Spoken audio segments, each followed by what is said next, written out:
লা লিগার নতুন মৌসুমে দুর্দান্ত পারফর্ম করেছে বার্সেলোনা।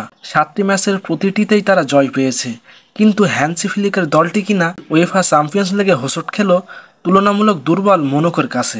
২-১ গোলে হারের ম্যাচে আবার কাতালান জায়ান্টদের বিরুদ্ধে গুরুতর অভিযোগ উঠেছে। ভক্তদের বর্ণবাদী আচরণের দায়ে বার্সাকে ১ ম্যাচের নিষেধাজ্ঞা ও আর্থিক জরিমানা করেছে উয়েফা।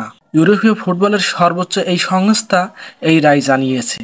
উয়েফার গভর্নিং বডি চ্যাম্পিয়ন্স লিগের পরবর্তী অ্যাওয়ে ম্যাচে দর্শকদের টিকিট বিক্রিতে নিষেধাজ্ঞা দিয়েছে বার্সাকে।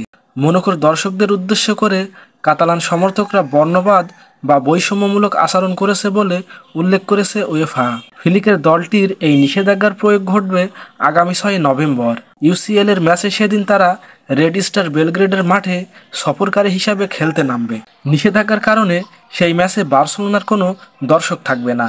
এছাড়া একই অপরাধে ক্লাবটিকে ১০,০০০ ইউরো জরিমানা করেছে উয়েফার ডিসিপ্লিনারি জজ।